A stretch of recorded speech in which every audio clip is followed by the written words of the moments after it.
Balik semula kepada ayat kita, wan najmi idza hawa ma dhalla sahibukum wa ma ghawa. Ini faedah yang pertama. Demi bintang, sahabat kamu iaitu Nabi sallallahu alaihi wasallam tidaklah sesat dan tidak terpesong, tidaklah dia ikut hawa nafsu apa yang dia sampaikan. Ayat ini Allah Ta'ala bersumpah dengan bintang, menunjukkan benarnya dakwah Nabi sallallahu alaihi wasallam. Kata di ulama, tanda ini dia panggil ilmu tadabbur, munasabah ajibah, suatu kebetulan munasabah yang cukup pelik. Kenapa Allah bersumpah dengan bintang? Untuk nyatakan Nabi di bumi benar.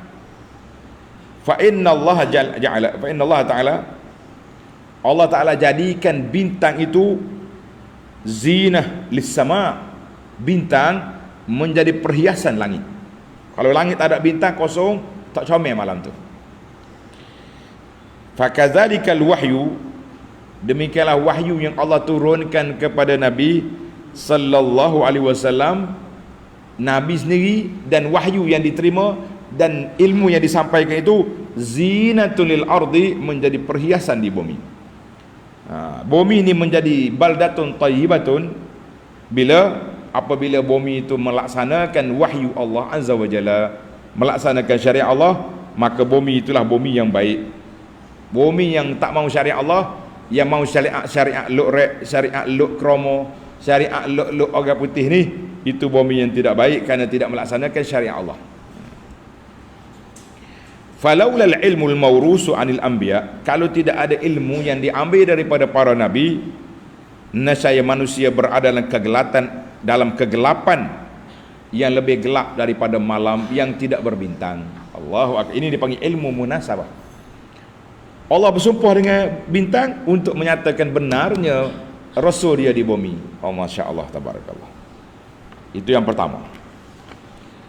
Yang kedua, faedah yang kedua, ma dhalla sahibukum wa ma ghawa. Sahabat kamu tidaklah sesat dan tidak terpesong, dan bukanlah seorang pengikut hawa nafsu, reka-reka sendiri, tidak. Allah Ta'ala nafi daripada Nabi dua perkara.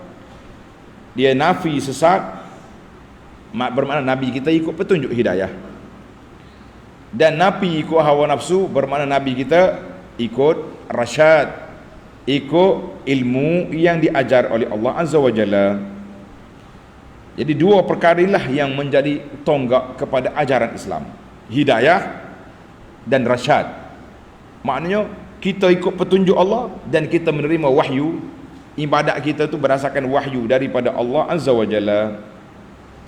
Kerana itu Nabi kita apabila mengarahkan kita umat dia supaya ikut sunnah dia, tengok dalam hadis Nabi kata apa?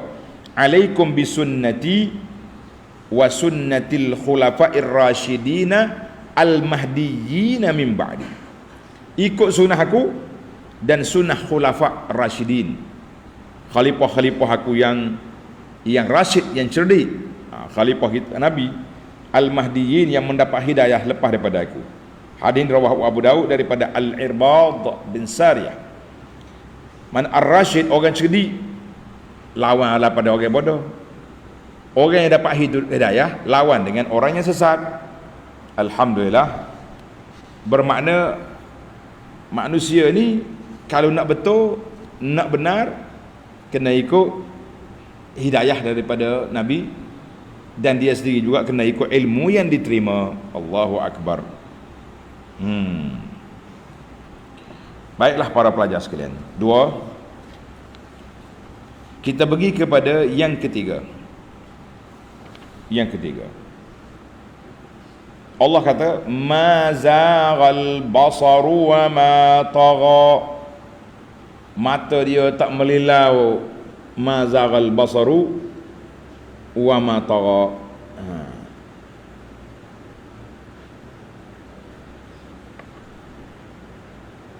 Baik, ma zaghal basaru wa ma tagha ni belum sampai lagi, kita tunggu dalam siri yang akan datang. Kita pergi kepada Allah SWT sebut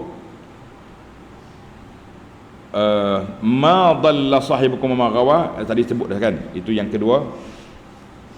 Saudara sahabat kamu itu tidak sesat dan tidak ikut hawa nafsu. Kemudian Allah Ta'ala sebut fa'auha ila abdihi ma auha. Fa'auha ila abdihi ma auha. Allah Ta'ala beri wahyu kepada hamba dia. Itu nombor 3. Fa'auha ila abdihi ma auha. Bahawa Nabi kita sallallahu alaihi wasallam menerima wahyu daripada Allah Azza wa Jalla. Fa'auha ila abdihi ma auha. Allah Ta'ala beri wahyu kepada Nabi sallallahu alaihi wasallam. Mana Nabi kita ni dia tidak bercakap kecuali dengan wahyu daripada Allah Azza wa Jalla. Apa makna wahyu? Makna arahan daripada Allah. Arahan daripada Allah. Ayat ini sekaligus menafikan apa? Menafikan tuduhan-tuduhan jahat yang mengatakan ini syair, ini ahli sihir, Nabi kita buat sendiri, dia punya ajaran. Tidak sama sekali. Kerana itu Allah Ta'ala tidak izinkan. Tak izinkan apa? Tidak izinkan Nabi sallallahu alaihi wasallam untuk membaca dan menulis. Nabi tak baca tak menulis. Sebab apa tak baca tak menulis? Kenapa tak baca tak menulis? Kalau Nabi kita kuat baca, dia kata teori itu teori. Pandai sangatlah dia tu. Dia buat teori, dia study. Nabi tak baca tak menulis. Semata-mata apa yang dia sampaikan itu fa'auha ila abdihi ma'auha. Nabi kita semata-mata terima wahyu daripada Allah Azza wa Jalla. Dia terima wahyu daripada Allah Azza wa Jalla. Bermakna wahyu itulah yang disampaikan kepada Nabi sallallahu alaihi wasallam.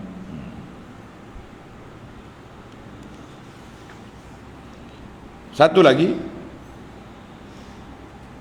dia punya dalam ayat ini Allah kata di para ulama tadabbur, tengok nombor 4 ni. Annal mi'raj Nabi sallallahu alaihi wasallam alladhi hasala lirrasul kana bi jasadihi wa ruhihi. Mi'raj Nabi itu dengan ruh dengan jasad. Dengan ruh dengan jasad. Sebab Allah kata fa'auha ila abdihi ma auha. Fa'auha ila abdihi ma auha.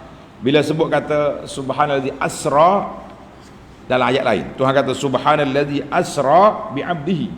Allah Taala berjalankan hambanya. Kalau kata hamba, lengkap satu orang. Dia kena ada ruh, dia kena ada jasad. Bermakna Nabi sallallahu alaihi wasallam usriya bihi. Allah nak bawa Nabi berjalan pada waktu malam daripada Mekah Baitul Maqdis Sidratul Muntaha itu. Usriya bihi bi jasadihi wa ruhihi. Dia telah isra dengan ruh dengan jasad. Kalau Nabi kata aku mimpi semalam dengan ruh dia pergi ke langit, Abu Jahal tak pening kepala. Pening ke tak pening? Tak pening. Dia tak pening apa? Dia pergi dengan jasad, dengan ruh. Orang mimpi biasa. Tapi yang jadi peningnya bila Nabi kata ada, aku pergi dengan tubuh aku dengan jasad. Barulah pening kepala buat Quraisy ketika itu. Jadi ayat ini mengatakan abdihi itu besar dia punya. Fa'auha ila abdihi dikembar dengan ayat subhanallazi asra bi abdihi. Itu menunjukkan Nabi kita pergi cukup komponen dia. Apa dia komponen dia tu? Dengan apa? Dengan tubuh dan jasad, ruh dengan jasad. Berapa dah kita? 4 dah. Kemudian Allah Ta'ala sebut lagi wa ma yantiqu anil hawa. Nabi kita tidak bercakap dengan hawa nafsu dia. In huwa illa wahyun yuha. Maka kata di para ulama tadabbur, ayat ini menunjukkan bahawa kita kena ikut Quran dan ikut sunnah Nabi sallallahu alaihi wasallam. Geng-geng anti hadis ni, dia panggil puak anti hadis. Kenapa buat anti hadis? Dia kata apa? Dia tak mau terima hadis. Quran dia terima, dia panggil Quraniyun. Sebab apa Quraniyun dia terima? Sebab dia kata Quran daripada Allah, hadis tu daripada Nabi. Kita kena ingat Allah sendiri bagi tahu Nabi kita, ma yantiqu anil hawa, dia tak bercakap dengan hawa nafsu, dia bercakap itu wahyu daripada Allah. Maka bagi kita Ahlus Sunnah, Quran dengan sunnah itu satu sumber. Dua-duanya kena terima berlaku. Tapi dari sudut susunan, Quran nombor satu, hadis yang kedua. Dua-dua tu dalam kelompok wahyu daripada Allah Azza wa Jalla dengan kategori yang tersendiri. Jadi kalau ada lagi orang kata aku tak mau ikut hadis, aku nak ikut Quran saja, kita mengatakan bermakna dia membohongi Nabi sallallahu alaihi wasallam. Allah Taala sebut Nabi tak bercakap dengan hawa nafsu, tiba-tiba kamu tak mau terima kerana Nabi manusia? La. Ini bahaya golongan anti hadis. Golongan anti hadis pun bahaya, golongan penyebar hadis palsu lagi bahaya. Anti hadis kita tahu dah dia tak pakai hadis. Hak ni hak saya hadis palsu ni, reka hadis ni. Allahu akbar.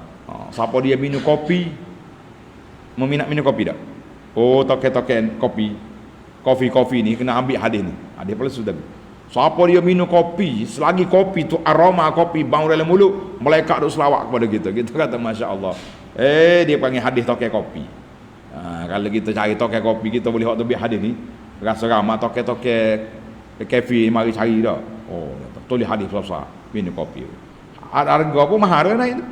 Kalau kopi biasa ni RM2 dah lah, RM2 segelas.